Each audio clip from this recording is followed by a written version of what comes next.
Welcome to the TomorrowZone Catalyst Podcast. I'm your host, Deborah Reuben. Everyone is talking about moving fast with AI and data, but what if speed without purpose sends you in the wrong direction? In this episode, we're going to explore why pulling back the slingshot, taking time to pause, discover, align, and aim can actually accelerate business outcomes in ways that hype-driven technology adoption never will. We're going to uncover how discovery-first thinking, grounded in people, process, and data strategy, can boost your ability to succeed with AI. I'm excited to be joined today by Sarah Kalicin, founder and data strategist at Achieve More with Data LLC. She is a powerhouse of insight with over 30 years experience elevating business performance through people, data science, and AI. Spanning companies like Intel, Becton Dickinson, Kraft Foods, Nabisco, Ford, and USDA, with a master's in applied statistics and a dual background in mathematics and psychology, Sarah brings a unique lens to the operational process of data-centric organizations. Her discovery-driven, purpose-first methodology resonates so strongly with our approach at TomorrowZone. So I am really excited to dive in with you, Sarah. Welcome to the show. Well, thank you very much, Deborah, for inviting me and having this conversation, because I agree, this is something that folks don't really necessarily understand how to get started. Yeah, and I think sometimes it's really just so tempting to dive right in to the technology before really understanding where you're starting from. So that's what I really wanted to talk about with you. It's so interesting to me too to see in your background, a dual background in math and psychology. Fascinating. We actually have someone on our team that has a background in clinical therapy, which comes in very handy when we're dealing with this type of stuff, even though we're dealing in technology and roadmaps and strategies for those things. It always comes back to people. So the first thing I wanted to explore with you is how so many leaders are often eager to just dive right into AI and advanced analytics. And we were talking about how it's just really important to step back and understand the fundamentals. So from your point of view, why is this step so critical? Well, the fundamentals really come down to the fundamentals of your business. What makes you so unique as a business person or a business organization of how you compete in the market, right? So you have to start there. What are the questions that are so important to your organization or that you're blind to? So it could be something like, hey, who are my most profitable customers? Who are the ones that we're turning away? Which ones? Why do folks come to us and buy more or be repeat buyers? If you're manufacturing, maybe you want to be focusing more on kind of where waste is. So how can you improve your yield? These are all questions that companies or organizations are asking themselves. And that's really what a data strategy is really about. It's really about the scientific method of discovery and asking questions and going and getting information to figure out, am I asking the right question? Do I have data around that can point me to be able to point me in the direction, am I able to answer this question or not? And if I can, how does that illuminate me or my organization so that I can essentially be able to get a competitive advantage out of that? And the faster you can do this, the bigger and better your competitive advantage is. This isn't a one and done approach. This is growing an onion and getting deeper and deeper into what is really driving my business and how can I get that 1 or 2 or 3% more out of it every time you go through and learn more from what's going on in your organization. And the only way you can do that is really with quantitative methods. And that's where data, advanced analytics, and AI does. I mean, qualitative is important too, because that helps be able to tell a story. But The quantitative helps you reduce the uncertainty and be able to point you to areas that you may not necessarily know were a concern, or that you can be able to tweak a competitive advantage from. It's interesting. I love how you use the imagery of the onion, pulling, layer after layer after layer off of it. One of the things that I run into often is this thought that it's one and done. And I'm finding more and more that there are a few things that are one and done when it comes to business process, data strategy, automation. So I totally resonate with you there. One of the things that was really appealing to me as I was taking a look at your background, and especially coming from that data perspective, you've worked in so many different industries across so many different companies, and our focus is primarily on the finance industry. So I'm really curious to see what sort of patterns are you seeing when organizations skip that discovery that you're talking about and just jump straight into deploying technology. Do you have any observations or stories about what might have happened when people jump straight to the tech? Yeah, jumping straight to the tech. I mean, it's so easy to do because you can go out and kind of buy it and like, hey, I have something and let's go play around with it. But is it the right tech? What are you trying to do with it? I've seen organizations that basically have no idea what they actually need and go and try to implement it time after time and stumbling. For example, I worked with one organization that they were about to redo their database a third time. Okay, so wait, three times redoing three times. the database. Yes. Yeah, that just sounds painful already. But it does. So that we're going into the third time. Basically, they had all this data in a Excel spreadsheet where engineers were basically looking at one cell at a time and all that. And I was able to kind of be able to pull data out, create some machine learning models just to kind of be able to, kind of see the patterns that were in there. And it took them a year to be able to just basically populate this database. It just took forever. And when I finally said, okay, great, let me pull out the data that I need and, test out these models, one of the things we discovered was that one of the key variables that I needed for my models was not in the database. It took another 3 months on that. So, when you just jump into a technology and try to throw everything together, you're going to miss things. You don't understand kind of exactly what you need. So starting small is so crucial. And starting with that question, like one question would be like, how do we know how to make sure that our data is correct, right? So getting the data into a database is great. So just start with one small project on something like, hey, we need to be able to get these numbers or be able to, calculate these metrics over here. Just start with those and then start building out those capabilities and make sure that particular project is successful. And then start building. It's again, instead of you're building the onion, you're growing the onion, as I say.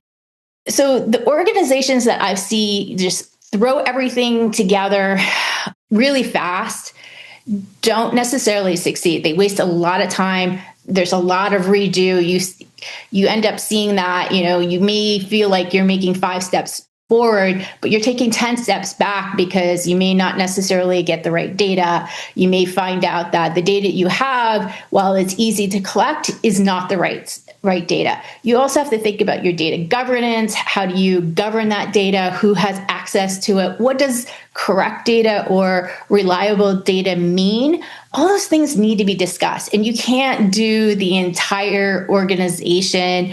You have to think about it from a project to project. And you may find out that, a bulk of the data that you have is useless. And that's fine. That's a huge discovery. And it means that you may not necessarily have to worry about that.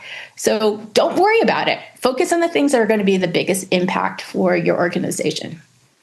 Well, I think that what you're talking about is so important. And I was taking notes as you were talking because it resonates so much. And even in the work that we're doing, and I am not a data scientist, I won't pretend to be, but often in the types of work that we do with finance companies, many companies are trying to modernize. And so often that means they're going from an older system where their core data set is in that system and they're trying to get it to the new platform, or they've got the old platform and a constellation of mysterious spreadsheets and their data is all over the place. And those questions that you're asking from the start, like what data is important to us? What are the measures that are important to us? And what are the elements that go into calculating those measures? And why are they important to us? I think those are really important. And often I think that sometimes the goal is not clearly defined correctly, because like in the example you gave is so similar to some of the things that I've seen in our industry, where this rush to deployment, people mistake the goal as being get data from old system into new system, move data. And the company that you talked about in your example, they successfully were able to get the data in. But it's another thing entirely to ask, what is the right data? Do we even understand what it means? And is the data that we finally figured out how to transfer, is it actually good? And what would good look like? If you can't even define that, you're spending a lot of energy and time and resources, maybe on the wrong problems. So I love the example that you gave, because I've seen this play out so many times. And I think it's really important to know that it's not just in finance. You're seeing it elsewhere. It kind of on the same theme here, avoiding this hype and tech first approach. Often digital transformation or transformation is framed as a purely technology problem. I'm curious though, from your perspective, where do people and processes fit in? Because you're coming at this from a data lens. So you might assume it's purely technical. And why is it beyond just implementing the latest tools? So you have tools, but somebody has to use it, and that's the people, right? And one of the things I want to go back to, kind of the patterns I'm seeing, the organizations that really have been successful get people involved. So the folks who are going to be using these systems and so forth, giving them training on how to use that technology with their data is crucial, because you can't just go, here's the technology, go have fun. It doesn't work that way. People need to feel comfortable with it. They need to feel like this is going to help them. And then you also have to think about, it's not just, one person going to the technology and being able to pull data, let's say like it's a database, being able to pull that data. You're going to have multiple people doing that. And they're taking this raw information, and there might be a series of people who are responsible to make it into something that is of value at the end. So you have to look at a process. What is that process?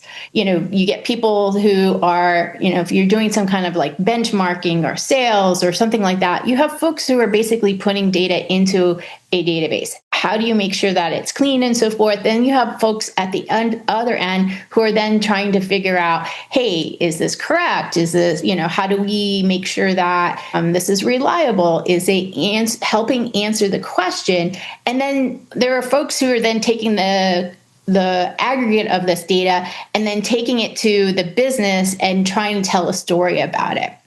So, I'm just giving kind of really simplified process, and you really need to look at that process of, just like a manufacturing, you have all this raw material, and then you have to, have something reliable to be able to send it to a customer. So you have to look at that process and all the folks who are participating in that process. And a lot of things, what we try to do is kind of lift and shift from, here are what the humans do, and, we're just going to take and try to replace, a lot of what the humans do. Well, in theory, that sounds great.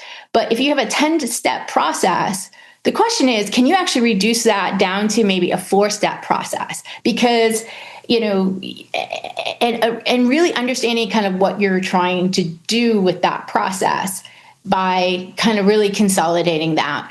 And that's a lot of the things when I see folks trying to get technology, they're trying to replace something that's currently there. The question is, can you simplify it with other technology that makes it much more efficient? Because you then have to think about what is technical debt. You may be doing something that was put in place 7 years ago and it's not relevant, but people are still doing it because they don't necessarily see the entire process. So that's kind of the technical debt that you need to go back and identify. And is this something that is actually value to the end product? Is there other things that you can help improve the process and that you may want to incorporate into that? So these are things that folks need to be thinking about, future, how easy and transparent is that process? Are the people bought into it and committed to the process and they understand what they're responsible for? Are they able to give feedback on it? Is it helping them be successful along with producing something that's much more efficient to produce and much more effective in the long run? I love that. It's a very holistic approach to looking at the whole data within the context, not just the data itself, but understanding how it flows through the process, who's involved, what they're responsible for. You brought up technical debt. I was wondering if for our listeners who might not know what that is, how do you define it? So technical debt comes from really this software engineering space where you may have old technology that are kind of duct tape and bubble gummed into a process or into some kind of technology. And it just keeps on getting carried on because nobody necessarily has really looked at why that's there. And it may just be, duct tape and Band-Aids on the process. And nobody's really gone back and tried to figure out why that's happening. So this is just debt. It's just technical debt that's just kind of just wearing down the system and not adding value to the overall process. And there's a lot of that in our business processes, in our technology processes that, if you try to do a lift and shift, you're just wasting a lot of money. And this is one of the reasons why it's so crucial, especially when you're adopting new technology. What is not serving you? What is not helping you get to be as efficient as possible? So those are really tough questions to ask too, because there can also be pride of authorship, pride of ownership. Hey, we've been successful doing the way we've always done it, and we were part of implementing this system in the first place. But getting honest about, is that really serving you is a very tough question. And often when you're stuck with those older systems, I love the way you put it, duct tape and bubble gum. We call it duct tape and baling wire, but it's about the same thing. Bringing in new technology possibilities, it's important to step back, see what's possible, and how can we reimagine how we're doing business, rather than thinking, oh, let's just copy the old way of doing it and paste it on new cool technology. I've never really seen that work. So, and I think that, that really gets down to what we were going to talk about, just stepping back, kind of I use the slingshot metaphor often when I talk about this, where, when you pull back the slingshot, there's this tension. You're going backward, that doesn't feel good. But then, when you get that big picture and you let go, it actually accelerates your ability. It propels you forward to that better future. And you talk about that as well. When you're working with leaders, what are some of the ways that you help them to really step back and to see the art of the possible beyond their current business context or the current way that they've always done things? And do you have any examples that you could share about that? A lot of times when I come in, I've seen organizations just stumble. I said, this is the third time a database was going to be restructured and so forth. It's really basically kind of stepping back with the group and saying, okay, what are you trying to accomplish? And a lot of times they struggle with that a lot. So, and just kind of, giving them, like, hey, if you just do this and this and this as you're planning, where is, like things like data governance, how, training folks, making sure that everyone's on the same page, giving them kind of like, what are the stumbling blocks that they're about to have because they haven't necessarily considered the things that could basically be holding them back. A lot of times, leaders are like, oh, no, we got to go faster and go faster. And it's really hard to have that conversation with folks. I'm struggled with it, but it's just kind of laying out going, here are things that, I've seen other organizations do, and just giving them the insight of like, here are the stumbles that you're going to have if you don't start thinking about these aspects. So, making sure that the whole organization's on board with this, understanding kind of what the struggles that they're currently having. A lot of times you forget about that. Like, why are we doing this? Well, we have a new technology. Well, you really need to make sure that the organization is going to benefit from this. If it's from a data perspective, well, let's figure out kind of what the end result needs to look like on a small project, and let's test that all out and just see how things actually work. And usually when you start small, folks start seeing, oh, wait a second, this data isn't as reliable as we thought it was. We've been using it, but now you see that, there's some anomalies in it that nobody's really caught before. Well, this is a great time to sit down and try to figure out like, a data governance strategy around that.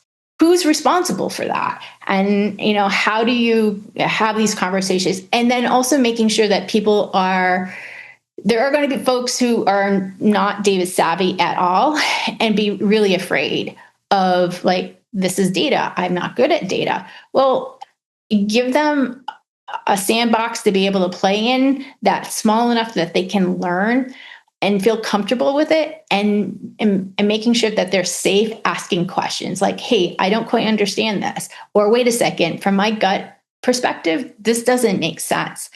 These are all legitimate questions that as an organization, sitting down and understanding on a small project, and so that you can build that confidence, that trust, and making sure that everybody has some kind of ownership in that process helps.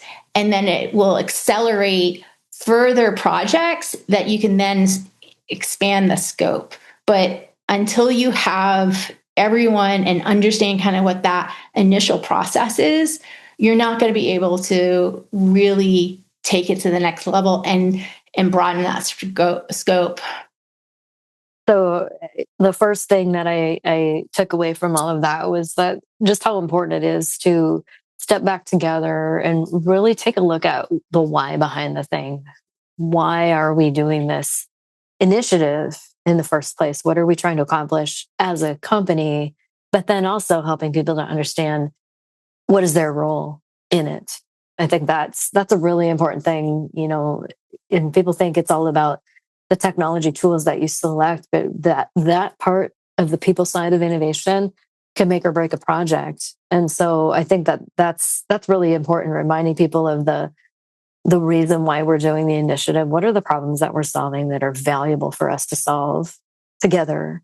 And then what's your role in it? But the other thing that you talked about that I think is so important is how you can kind of get momentum through some smaller initiatives to get some quick wins and help to prove yourself along the way, but creating also the safe space for people to get skilled up, really, to learn the new data environment, and create a space for them to be able to ask questions. Now, the industry that I work in, often people are expected to know the answers. And so that's really uncomfortable, putting yourself out there, asking questions and risking maybe looking dumb. Do you ever run into that in the work that you're doing? And how do you overcome it? People get intimidated by data because it may point them to a different perspective than what they think. And that's fine. There is a time where gut instinct is really important. And then there's other times where, the data. So really being able to sit down and saying, okay, this is what you believe and there's value.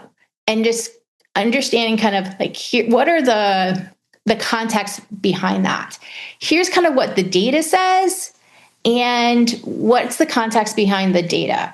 And being able to, have those conversations together may find out like, hey, we're dealing with a corner case, or you're seeing a corner case and the data is a little bit broader. You may need to go and get more data to be able to get that more of that context. These are conversations that seem like it slows people down, but this is where you get the subject matter experts and the data to be able to align. If the data is not aligned with the subject matter experts, you need to go figure it out. You may not necessarily have the right data, or the subject matter experts may be looking at this in a totally different way. Yes. And that's fine. You just need to figure out kind of how to align that. Yeah, I think you just hit on something that is really important that we run into a lot, especially in digital transformations that involve a data migration to the new platform. You can do all the things technically perfect and still have misunderstandings and misalignment in terms of how the data is interpreted and what it means, especially if it's used for cross-functional purposes. Everybody's looking at it through a different lens. So I think you just hit on something really important there. Let's talk a little bit about just the pressure to show ROI. Often, we're talking about that, there's so much hype about AI. Data and analytics are a big part of that. And when we're doing something new for the first time, there's still this expectation to show ROI quickly. How do you balance that sense of urgency with the need to pull back and really get that context that you're talking about before launching into these initiatives? And what advice would you give to leaders who are skeptical of doing this before diving into the technicalities? So if you're just jumping into AI, I believe that you're just wasting money. Again, a lot of what, data and a data strategy is really around kind of that scientific method of being able to ask the questions you want and then being able to answer. And that takes time. If you've ever heard of the analytic maturity, I think it came out from Gardner. There's the first part is just descriptive, describing kind of what has happened in the past. You need to understand that. What's relevant, what's not relevant.